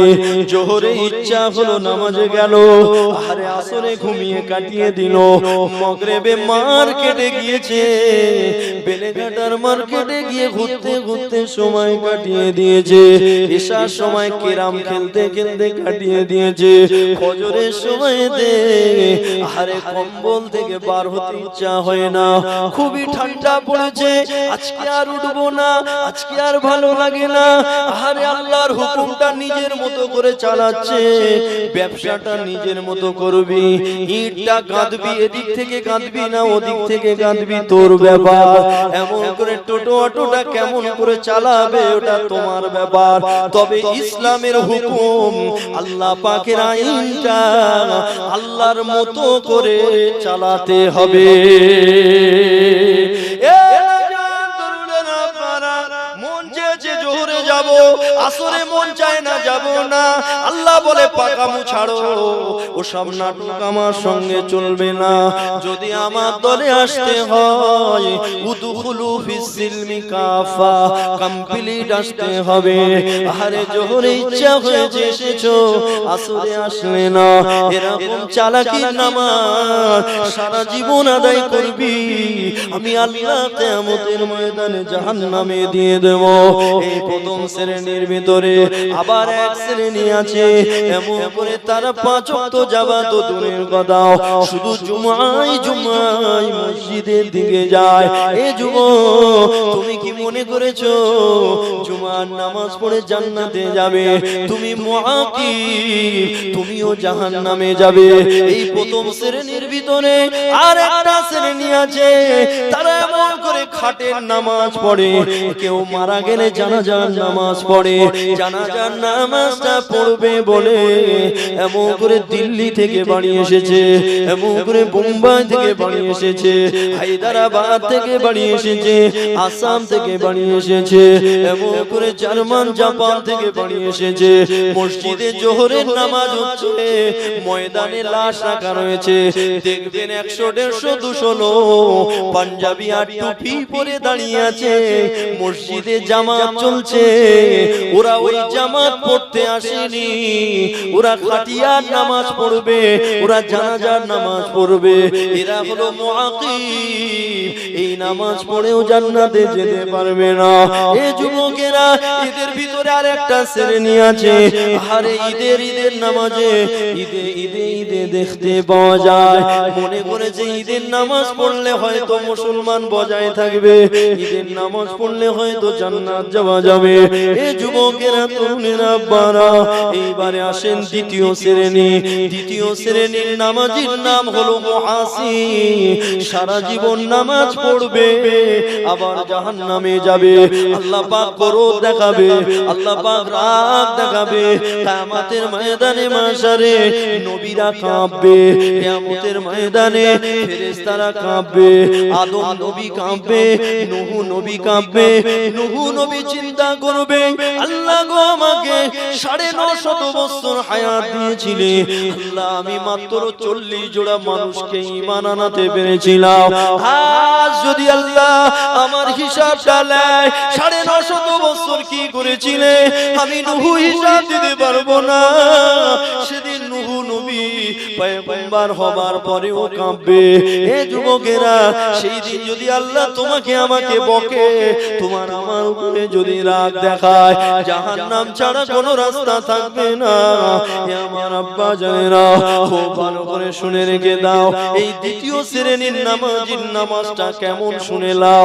ওই যখনই আজান দেয় ও মসজিদে চলে যায়, যখনই আজান দেয় ও ওযু করে নেয়, নামাজের জন্য দাঁড়িয়ে যায়। ও নামাজে দাঁড়িয়ে গেছে বটে, কিন্তু ওর মনটা বেলেঘাটার মার্কেটে চলে গেছে, ওর মনটা বারাসাতে চলে গেছে, ওর মনটা মাঠে ময়দানে ঘুরতে লেগেছে।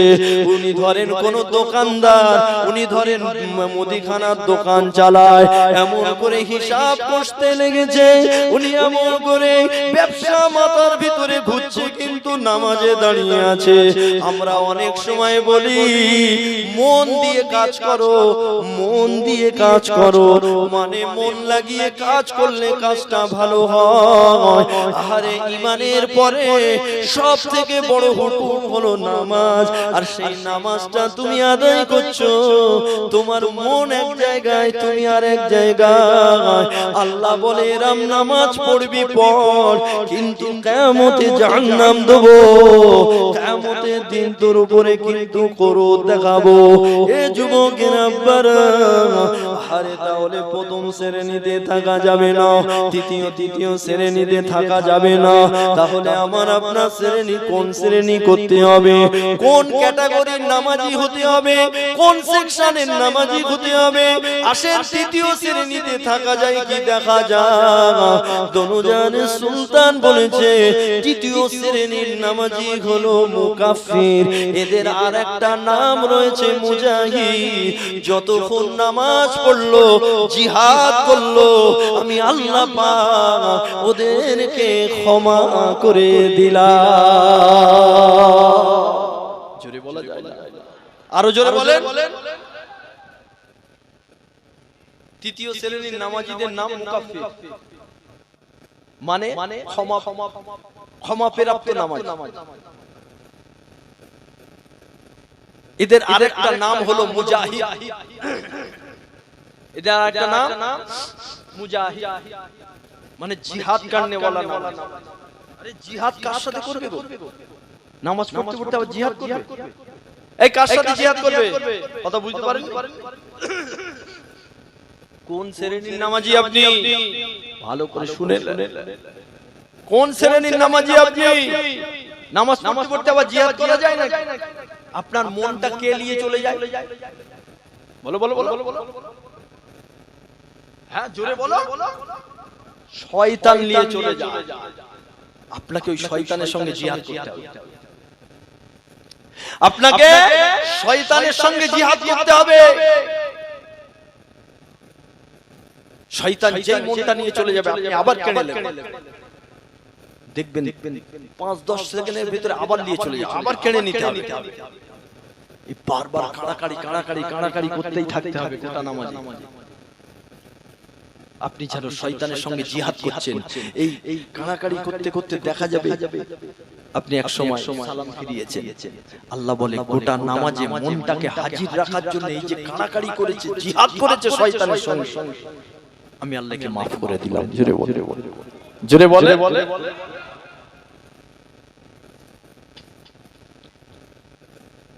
অনেক সময় আমরা অনেক ধনী লোকের বাড়ি যাই না? ধনী লোকের বাড়ি যাই তো, দেখবেন অনেক ধনী লোকের বাড়ি আবার কুকুর টুকুর থাকে, কুকুর পোষা থাকে না? তা যেই নতুন লোকটাকে ঘেউ ঘেউ শুরু করে, তা আমরা তখন কি করি? ও বাড়ির মালিক কে আছো? কুকুর থামা বলি না? তো বাড়ির ভেতর থেকে যেই মালিক আওয়াজ দিল, মালিক যেই আওয়াজ দিল, মালিকের আওয়াজ কুকুর থেমে যায়।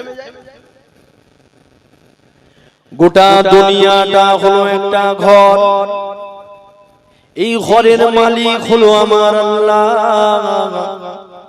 এই যুবকেরা তোমরা আব্বারা, আর এই ঘরের সামনে আল্লাহ পাক কুকুর বসে রেখেছে। ওই কুকুর হলো শয়তান, ইবলিস শয়তান। বান্দা যখন নামাজে যাবে, বান্দা যখন নামাজে দাঁড়াবে, তার মানে বান্দা আল্লাহর একেবারে খাস কামরায় ঢুকে যাবে, আল্লাহর সঙ্গে দেখা করে। বান্দা যখন নামাজে দাঁড়িয়ে গেল, একেবারে আল্লাহর খাস কামরায় যেন চলে গেল। এ যুবকেরা তরুণেরা, এই যে কথাগুলো বলছি এটাও আমার কথা নয়, এটাও কিতাব থেকে বলছি। বড় বড় আলেম ওলামারা কিতাবের ভিতরে লিখেছে গো, এমন করে যখন আপনি আল্লাহর সঙ্গে কথা বলতে লাগেন, যখন আপনি নামাজে দাঁড়িয়ে যান, যেন আপনি আল্লাহর সঙ্গে খাস ভাবে কথা বলতে লেগেছেন। এ যুবকেরা তরুণেরা, যখনই আপনি নামাজে দাঁড়িয়ে গেলেন আর আল্লাহর ঘরের ভিতরে ঢুকতে লাগলেন, এমন করে কুকুর যেমন ঘেউ ঘেউ করে, ঠিক ওই রকম শয়তান ইবলিস আপনার মনটাকে নেওয়ার জন্য ঘেউ ঘেউ শুরু করে দেয়। তাহলে আমি আপনি কি করব?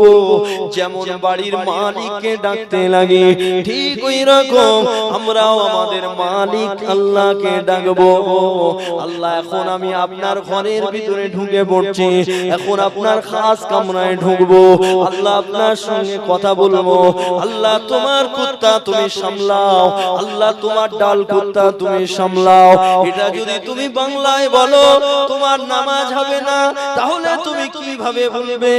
তুমি আল্লাহু আকবার বলে তাকবীর বেঁধে নিলে, তাহরিমা বেঁধে নিলে, আর বাদার পরে সুবহানাকাল্লাহুম্মা ওয়া বিহামদিকা ওয়া তাবারাকা ইসমুকা ওয়া তাআলা জাদ্দুকা ওয়া লা ইলাহা গায়রু, দুআয়ে সানাটা পড়ে নেবা। পড়বার পরেতে এইবারে যেন ভুলে যাবে না, তুমি বলবে আউযু বিল্লাহি মিনাশ শাইতানির রাজিম, বিতাড়িত মারদুদ হইতে আল্লাহ আমাকে হেফাজত করো।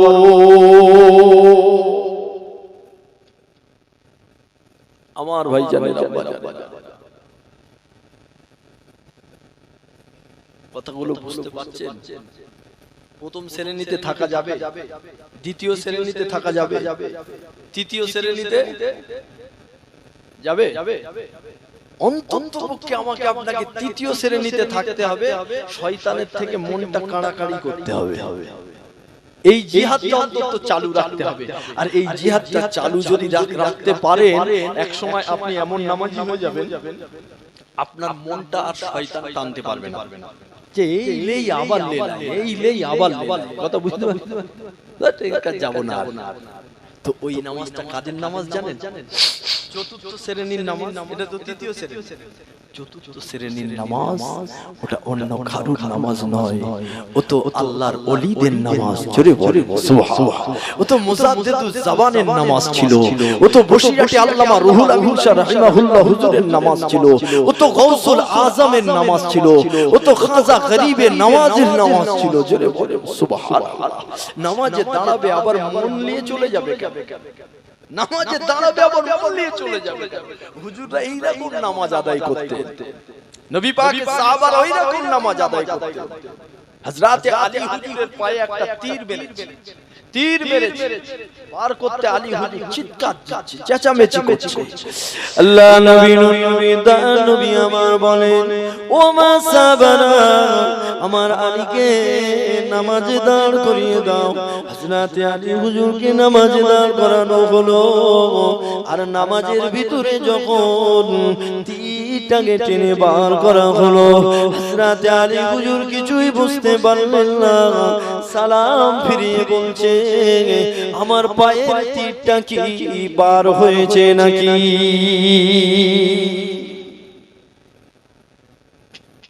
আমার ভাইজানের আব্বা জানে, আল্লাহর নবী মদিনার মসজিদে বসে আছে, জিবরাইল আলাইহিস সালাম এসে বলছে, হুজুর একটা প্রশ্ন করব, বলবেন? জিবরাইল নবীকে প্রশ্ন করছে, বলে কি প্রশ্ন? জিবরাইল আলাইহিস সালাম বলছে, হুজুর রিয়া মুক্ত ইবাদত, রিয়া মুক্ত ইবাদত, অহংকার মুক্ত ইবাদত কোন ইবাদতকে বলে? কোন ইবাদতকে বলে? প্রশ্ন করেছে কে? জিবরাইল আলাইহিস সালাম। আল্লাহর নবী বলছে, জিবরাইল তবে জবাবটা শুনে নাও, আনতা আবুদাল্লাহ কাআন্নাকা তারাহু ফাইন লাম তাকুন তারাহু ফাইন্নাহু ইয়ারা। ওই ইবাদতটা রিয়া মুক্ত, অহংকার মুক্ত, যে ইবাদতটা করার সময় বান্দা যেন আল্লাহকে দেখতে পাচ্ছে। জোরে বলেন সুবহানাল্লাহ। আমি আপনি চেষ্টা করলে আল্লাহকে দেখতে পাবো? পাবো না তো। তো রাসূল বলছে, যখন তুমি দেখতে পাবে না, তখন তুমি এটা মনে করবে আমার আল্লাহ নিশ্চয়ই দেখছে। জোরে বলেন সুবহানাল্লাহ। মালিক দাঁড়িয়ে থাকলে কাজটা অন্যরকম হবে, আর যদি মালিক না থাকে ওই কাজটা অন্যরকম হবে। এই যুবক